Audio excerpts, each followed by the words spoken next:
Committee report കത്തി നിൽക്കുന്ന ഈ സാഹചര്യത്തിലും താരങ്ങൾ പങ്കെടുക്കുന്ന ഉദ്ഘാടനങ്ങൾക്ക് ഒരു കുറവുമില്ല. ഉദ്ഘാടനങ്ങൾക്ക് എത്താറുള്ള താരങ്ങളോട് സിനിമയില്ലേ എന്ന ജനങ്ങളുടെ ചോദ്യത്തിന് മൊത്തത്തിൽ കറങ്ങി നിൽക്കുകയാണെന്നാണ് മറുപടി.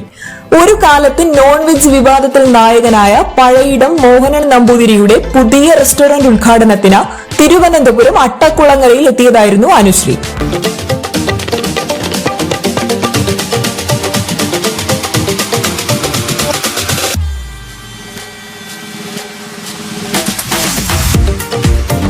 സുന്ദരിയായി പച്ച സാരിയിൽ തിളങ്ങിയ അനുശ്രീയെ കാണുവാനായി ഒത്തിരി പേർ എത്തിച്ചേർന്നു. സിനിമാ നടി ശരണ്യയുടെ ഭർത്താവും അനുശ്രീക്കൊപ്പം ഉദ്ഘാടനത്തിനെത്തി.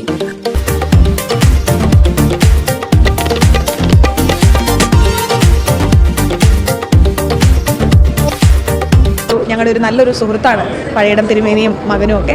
അപ്പോൾ എന്തായാലും എല്ലാവിധ ആശംസകളും നേരുന്നു. അപ്പോൾ എനിക്ക് പഴയിടം രുചിയെ പറ്റിയിട്ട് ഞാൻ പറഞ്ഞിട്ട് വേണ്ട അറിയാനായിട്ട്. വെജിറ്റേറിയൻ ഫുഡ് ഇഷ്ടപ്പെടുന്ന എല്ലാവരും പ്രിഫർ ചെയ്യുന്നൊരു റെസ്റ്റോറൻ്റാണ്. സോ ട്രിവാൻഡ്രത്ത് അട്ടക്കുളങ്ങരയിൽ ഇന്ന് മുതൽ പഴയിടം രുചി ഓപ്പൺ ചെയ്തിരിക്കുകയാണ്. അപ്പോൾ എന്തായാലും എല്ലാവിധ ആശംസകളും. വെജിറ്റേറിയൻ ആഹാരം ഇഷ്ടപ്പെടുന്ന മലയാളികൾക്ക് ഒരിക്കലും പഴയിടം മോഹനൻ നമ്പൂതിരിയുടെ രുചിക്കൂട്ടുകൾ മറക്കുവാൻ കഴിയില്ല.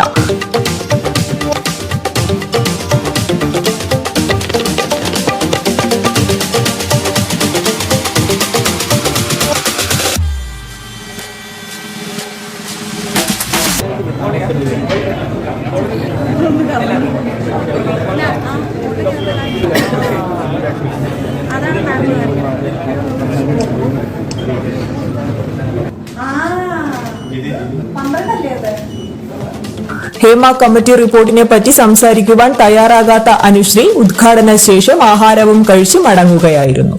അപ്പോൾ എന്തായാലും എല്ലാവിധ ആശംസകളും നേരുന്നു. ഹാപ്പി ഓണം.